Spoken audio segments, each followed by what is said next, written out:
Hi hello welcome back to my channel moms mild magic. ఇక్కడికి వచ్చేసిన తర్వాత అయితే వంట పని తప్పిందనమాట. అమ్మే చేసిద్ది. నేను అసలు వంటింట్లో కూడా చాలా తక్కువ వెళ్ళేది, కూరగాయలు కోసి ఇవ్వడానికి మాత్రమే వెళ్తాను. ఈరోజు అయితే మా ఇంట్లో దోసకాయ రోటి పచ్చడి చేసాము. మామిడికాయ తోటకూర పులుసు అయితే వేసామన్నమాట. ఆ రెండు ఎలా వచ్చాయా, ఎలా చేసుకోవాలా అని ఈ వీడియోలో అయితే చూపిస్తాను. పచ్చిమిరకాయలు ఫస్ట్ చిన్న చిన్నగా కట్ చేసుకున్నాను కదా, టమాటాలు కూడా 3 తీసుకొని అవి కూడా చిన్న ముక్కలుగా కట్ చేసుకొని పక్కన పెట్టుకున్నాను. ఇంకా కొంచెం గుజ్జు కోసం ఒక 2-3 వంకాయలు అయితే వేసానన్నమాట. ఈ వంకాయలు కూడా మా చెట్లుయే, మా ఇంట్లో చెట్లువే. సో ఇవన్నీ ఒక బాండీలోకి తీసుకొని ఒక మరింత గంట నూనె వేసుకొని ఇక మంచిగా అవి ఉడికేదాకా మూత పెట్టుకొని అయితే ఉడకనిచ్చుకోవాలి. ఆలోపు దోసకాయ అంతా పీల్ తీసుకొని దోసకాయ సన్న ముక్కలుగా కట్ చేశాను అనమాట. ఆ ముక్కలు దీంట్లో కలుపుకుంటే క్రంచీగా ఉంటుంది, తినేటప్పుడు చాలా బాగుంటుంది దోసకాయ పచ్చడి. దట్టు రోట్లో నూరింది కదా. మేము ఉన్న ప్లేస్లో అయితే రోలు అవన్నీ ఏం లేవు, మేమైతే మిక్సీలోనే వేసుకుంటాం అనమాట. అమ్మ వాళ్ళకి ఇంటికి వచ్చినప్పుడే కంపల్సరీ రోట్లోనే నూరుతారు వాళ్ళ పచ్చడి, మిక్సీలో ఏం యూస్ చేయరు. ఈరోజు అయితే నేనే నూరాను రోట్లో. ఈ రోల్ మొత్తం శుభ్రంగా కడిగేసి, చిన్నప్పటి నుంచి ఇదే రోల్ అనమాట మాది. ఇక నేనే శుభ్రంగా రోల్ అంతా కడిగేసి మొత్తం తుడిచేసుకొని చట్నీ అయితే నూరటం స్టార్ట్ చేశాను. రోట్లో నూరిన దానికి మనం మిక్సీలో వేసిన చట్నీకి అయితే చాలా టేస్ట్ ఉండిద్ది కదా, టేస్ట్ చేంజ్ అయితే ఉండిద్ది. మిక్సీలో అంతా కొంచెం పేస్ట్ లాగా అయిపోయిద్ది. అదే మనకి రోట్లో నూరినట్టయితే అంత పేస్ట్ లాగా ఉండదన్నమాట. కొంచెం కచ్చబచ్చగా నూరుకొని అట్లా చేసుకుంటే కొంచెం ఫ్లేవర్ఫుల్గా ఉంటుంది అని అనిపిస్తుంది మనం కలుపుకొని తిన్నప్పుడు.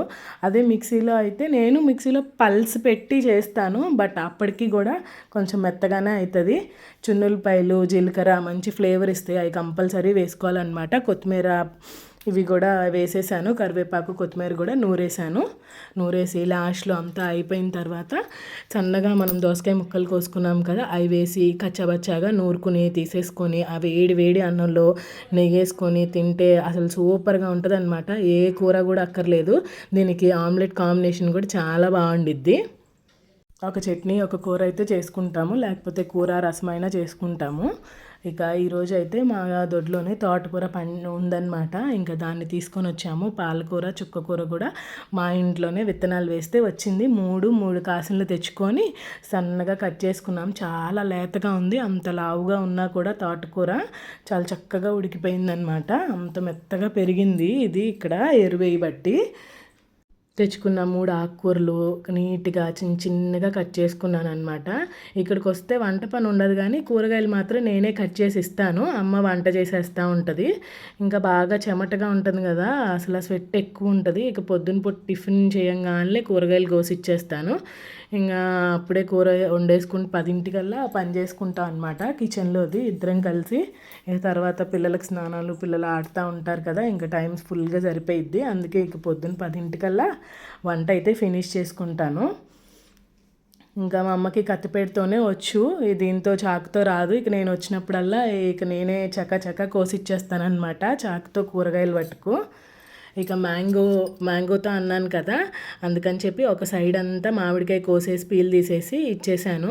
మామూలుగా అయితే చింతపండు పెట్టుకోవచ్చు, ఇప్పుడు మ్యాంగో సీజన్ అప్పుడు ఈ సీజన్ అన్నాళ్ళు అన్నిట్లో పులుపు బదులు మనం మామిడికాయ వాడుకోవచ్చు అనమాట.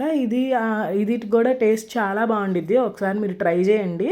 విడిగా మూత పెట్టుకొని ఉప్పు వేసుకొని బాగా ఉడకనిచ్చేస్తే మెదిపేసిన తర్వాత మనం తిరగమాత పెట్టేసుకొని ఆ తిరగమాతలో కూడా ఒక 10 నిమిషాలు పావుగంట ఉడకనిచ్చేస్తే సూపర్ టేస్టీగా ఉంటుంది.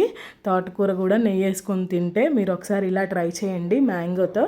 మీకు మా ఇంట్లో వంటలు ఎలా అనిపించాయి? ఇలాంటి వీడియోస్ కోసం నా ఛానల్ని సబ్స్క్రైబ్ చేయండి, లైక్ చేయండి, షేర్ చేయండి.